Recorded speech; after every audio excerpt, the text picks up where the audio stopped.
my channel. This is me again, Lakwa Charang Bicolana, and pansin nyo, social yung aking outfit. Kasi magluluto tayo ng social na pagkain pero mabilis lutuin. Ang creamy chicken pastel ni Lakwa Chera. So let's go! Our ingredients, we have canola oil, 1 tablespoon of butter, 1 onion diced, and 5 cloves of garlic minced. Chicken, any parts of chicken is okay, cut into cubes. 4 pieces of red hot dog, 1 big can of mushroom, 2 medium size of carrot cut into cubes, 3 medium size of potatoes cut into cubes, 1 piece of nor cube,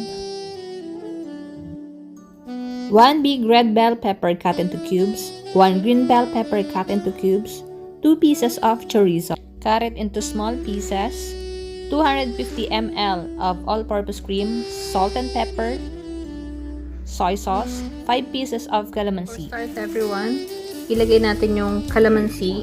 5 pirasong calamansi yan. Then, lagyan natin ng toyo. Toyo. Ayan. Tapos, gamitan na natin ang kamay para mahimas-himas. Yan. Para mas masarap at mas lasa yung ating pag-marinade, iiwan ko siya hanggang bukas. So, ayun. Tingnan natin kung masarap nga siya. First time kong magluluto ng chicken pastel. So, tatakpan ko lang siya and ilalagay ko sa ref. So, para sa pangsutay natin, yung maglagay tayo sa ating kawali ng canola oil. Then, add natin yung ating 1 tablespoon of butter. Hayaan lang natin siyang mag-melt. And gumagamit ako ng oil para hindi agad masunog yung ating butter kasi yung butter natin is mabilis lang masunog. So, wag nating hayaang ma-melt. Isutay na natin yung ating onion. So, antayin lang natin na mag-translucent konti. Tapos, lagay na natin yung ating bawang.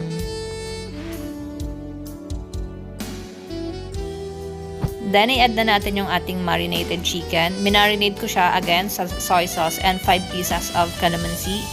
And, hinayaan ko lang siya ma-marinate ng almost 8 hours. So, pwede naman siyang i-marinate ng kahit 30 minutes lang. So, pero kung may oras naman kayo, bakit hindi? Try natin i-marinate ng mas matagal. Mas masarap. Then, maglagay tayo ng ating nor cubes. Pampadagdag na din ng lasa. And ako mahilig ako sa paminta, so damihan natin ng paminta. And halu-haluin lang. Then, add natin yung ating chorizo. Yung chorizo natin yung nagpapadagdag ng ikakaibang lasa sa ating chicken pastel. Halu-haluin lang natin. Then, takpan. Tapos, antayin natin ng 2 to 3 minutes para maglabas lahat ng kanyang juice and maluto yung chicken.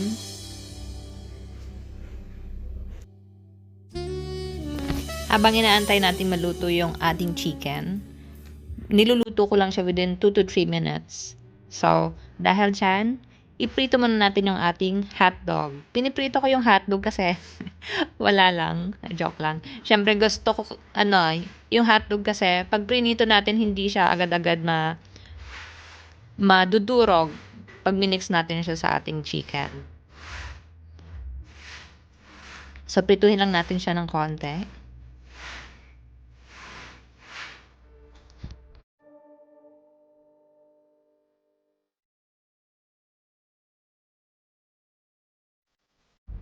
Ganun din gawin natin sa ating carrots. Prito din lang natin siya ng saglit lang.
Then, iprito din natin yung ating patatas. May dalawang rason kung bakit piniprito natin yung patatas.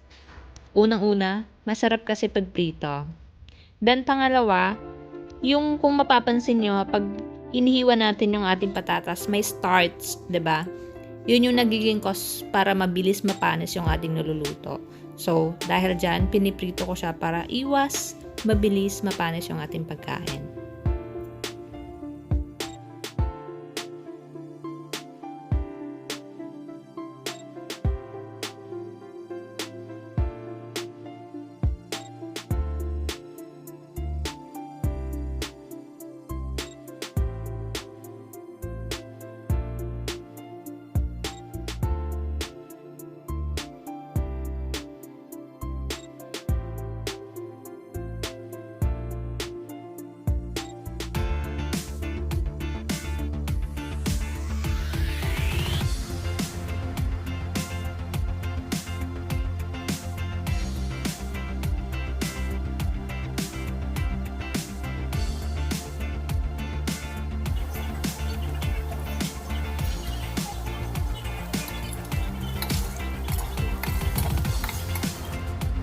After 2 to 3 minutes, check natin yung ating chicken. Mapapansin nyo, luto na siya. Then, add lang natin yung ating hotdog. And yung ating patatas and carrots.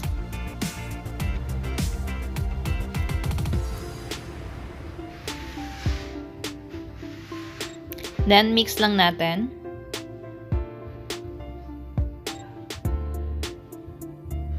Then, ilagay na din natin yung ating mushroom.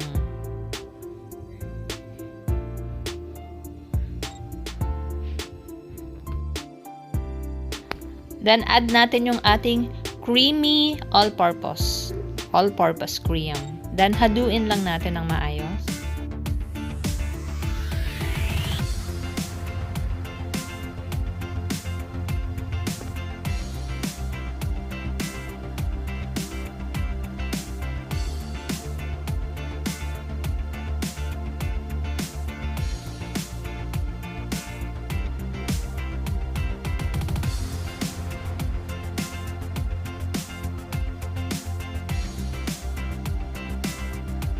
Takpan natin and lutuin natin for 10 minutes.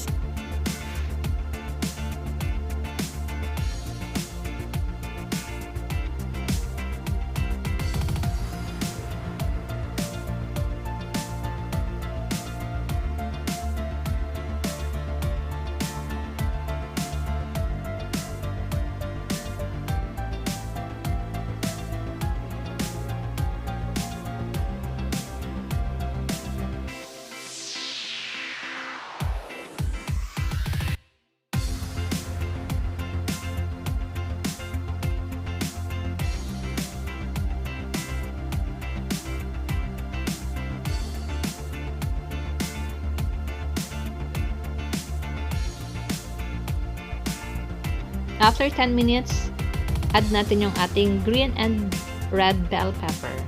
Then, haluin lang natin ng haluin.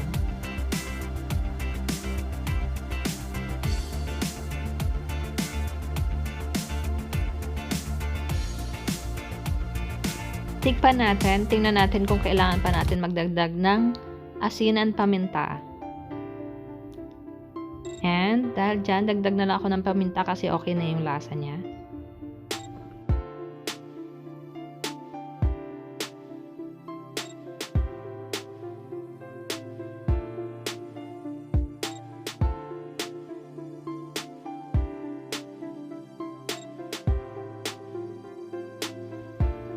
Takpan ulit natin and antayin natin siya na maluto within 3 minutes.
After 3 minutes, voila! Meron na tayong creamy chicken pasta.